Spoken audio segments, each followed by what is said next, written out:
నమస్తే, welcome to our channel. నేను మీ Venkatesh. Welcome to our channel. Correct నేటికి 53 రోజులు, నిన్నటికి 52 రోజులు తీన్మార్మలన్న ఆఫీస్ పైన దాడి జరిగి నిన్నటికి 52 రోజులు. కర్మ ఈజ్ బ్యాక్ అంటారు, చూసినావా? ఇది 100% కర్మఫల సిద్ధాంతం ఉంటుందని బలంగా నమ్మాల్సిన అవసరం ఉన్నది. ఎందుకంటే కవితక్క ఏ రూబాబు చూసుకొని, ఏ డబ్బు అహంకారం చూసుకొని దాడి చేసిందో, ఆ రోజు కంచం పొత్త మంచం పొత్త అన్నందుకు దాడి చేసిందో, ఆ కర్మ కంపల్సరీ అనుభవిస్తావు. బీసీ ప్రజల గురించి కొట్లాడుతున్న వ్యక్తి పైన దాడి చేసినావు, అటెంప్ట్ మర్డర్ చేసినా కూడా ప్లాన్ చేసినావు. అంటే మనిషినే లేకుండా పొతం పెట్టే ప్రయత్నం చేసినావు. నువ్వు నిరసన కార్యక్రమం చేస్తామని చెప్తా ఉన్న నేపథ్యంలో బీసీల గురించి కొట్లాడుతున్న వ్యక్తి పైన దాడి చేసి మళ్ళా నువ్వే ముందుగా పోయి కంప్లైంట్ చేయడం, డీజీపీ గారికి కలవడం, గుత్తా సుఖేందర్ రెడ్డి గారికి కలవడం, ఇవన్నీ హుషారు పనులు చేస్తే తెలంగాణ సమాజం ఒక్కరు కూడా నువ్వు ఏదో పేడ్ బ్యాచ్ని పెట్టి నువ్వు ధర్నాలు చేయించినావు, రాస్తారోకలు చేయించినట్టు నువ్వు ఆళ్ళ నీళ్ళని తిట్టించినావు. కానీ ఒక్కరు కూడా కనీసం నీ సొంత పార్టీ నుంచి కూడా ఎవరు కూడా స్పందించలే. బీఆర్ఎస్ పార్టీలో ఎవరైనా ఒక నాయకుడు ప్రెస్ మీట్ పెట్టి కవిత కరెక్టే కానీ తీన్మార్మలన్న చేసింది రాగానే ఒక్కరు కూడా మాట్లాడలే. ఎందుకంటే తప్పు, నువ్వు 100% తప్పు చేసినావు. కర్మ ఇస్ బ్యాక్ అన్నట్టుగా 100% నువ్వు ఆ రోజు చేసిన అరాచకాలు ఇగో అద్దాలు బలకొట్టినావు ఇష్టం అన్నట్టు. ఆ వీడియోలు కూడా నేను చూపించిన ఇది వరకు, మరొకసారి ఎందుకు చూపించడం అని ఫోటోలు పెట్టినా.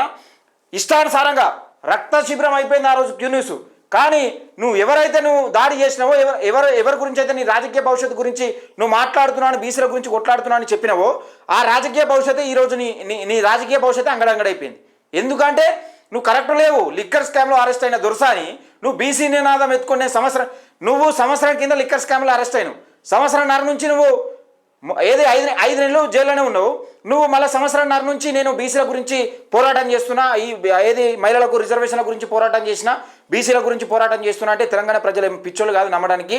100% నువ్వు తీన్మార్మలన్న పైన ఎప్పుడైతే అటాక్ చేసినావో అప్పటి బీసీ ప్రజలు నిన్ను ప్రతి అంశం గురించి గమనిస్తూ ఉన్నారు. ఇది కేసీఆర్ కూడా తెలిసే. ఎందుకంటే మేము అడ్డగోలుగా సంపాదించినాం, మేము ఎవరిని వాళ్ళని మరవడ్డం, అధికారంలో ఉండగా ఇష్టానుసారంగా పోలీసులను వాడుకున్నాం, అందరిని వాడుకున్నాం, జర్నలిస్టులను కూడా అరెస్ట్ చేసినాం అనే సిద్ధాంతాలు అనే వ్యక్తి ఆ విషయాలు కేసీఆర్కు తప్పనిసరిగా తెలుసు. మీ నాన్నతోనే కాలేదు తీన్మార్మలన్న కానీ ఇతర వ్యక్తులను కానీ జర్నలిస్టులను అరెస్ట్ చేసి మీ నాన్నతోనే కాలేదు, ఎవరు గొంతు మూపించే తరం కాలేదు మీ నాన్నతోని. నువ్వు ఈరోజు బీసీల పక్షాల గురించి మాట్లాడుతున్న వ్యక్తులపైన దాడి చేపించి నువ్వు తెలంగాణ రాష్ట్రంలో ఏదో అయిపోతాం, మళ్ళీ అధికారంలోకి వస్తాం, లేకపోతే మళ్ళీ ఇంకా బీఆర్ఎస్ పార్టీ అధికారంలో తీసుకొచ్చే ప్రయత్నం చేస్తామని నమ్మించి గొంతు కోసే కార్యక్రమం ఏదైతే చేస్తున్నావో 100% బీసీ ఎస్సీ ఎస్టీ మైనార్టీ ప్రజలు ఈ 100% తిప్పికొట్టే ప్రయత్నం చేస్తారు. ఈ రోజు అంతెందుకు 52 రోజులకు నువ్వు దాడి చేసిన 52 రోజులకు నీకు రిజల్ట్ వచ్చింది. ఈరోజు నేను పార్టీ నుంచి సస్పెండ్ చేసిరు.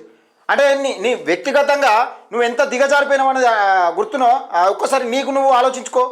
జాగృతి పేరుట జాగృతి కార్యకర్తలు నిండా ముంచి అట్లా ఖతం అయిపోయినావు. వాళ్ళ ఏడుపు ఎప్పుడైతే కలిగిందో నువ్వు మళ్ళీ తీన్మార్మలన్న ఆఫీస్ పైన ఎప్పుడైతే మా బీసీ ఎస్సీ ఎస్టీలను పెట్టి దాడి చేయించినావో ఈ ఏడుపు 52 రోజులకు మళ్ళీ నీ కర్మ రూపంలో నీకు వచ్చింది. గుర్తుపెట్టుకోవాలి, బీసీ ఎస్సీ ఎస్టీ రాజ్యాధికారం కోసం కొట్లాడుతూ ఉంటే నువ్వు సపోర్ట్ చేయాల్సింది పోయి దాడులు చేపించి మారణకాండ సృష్టించినావు. ఆ రోజు క్యూ న్యూస్ ఆఫీస్లో రక్త శిబిరం అయిపోయింది మొత్తం. ఎక్కడిదక్కడ రక్త శిబిరం చేసి మళ్ళీ ముందుగానే ఏం తెలియని ఆ వ్యక్తి లెక్క అక్కడ డీజీపీకి కంప్లైంట్ ఇచ్చినావు, గుత్తా సుఖేందర్ రెడ్డి గారికి కంప్లైంట్ ఇచ్చినావు. దీనిపైన ప్రభుత్వం కూడా స్పందించాలి. ఇలాంటి వ్యక్తులను రాజకీయంగా సమాధి పెట్టాలి. తెలంగాణ ప్రజలకు ఒక్కటే చెప్తా ఉన్నా, బీసీలు రాజ్యాధికారం రావాలంటే ఇలాంటి దొరలను మళ్ళీ ఊళ్ళకెళ్ళి ఎట్ట జరిగినామో మనం ఈరోజు రాజకీయంగా వీళ్ళని ధర్మాల్సిన అవసరం ఉన్నది. వీళ్ళ కుటుంబ కలహాల వల్ల వీళ్ళు బీసీలను ఎస్సీలను ఎస్టీలను అంటే పిరికెడ్ మంది లేరు. వీళ్ళు తెలంగాణ రాష్ట్రంలో ఒక నియోజకవర్గంలో పోటీ చేస్తే ఒక నియోజకవర్గం కూడా గెలవరు. వీళ్ళ ఓట్లు వీళ్ళు వేసుకున్నా కానీ ఒక నియోజకవర్గంలో గెలవరు.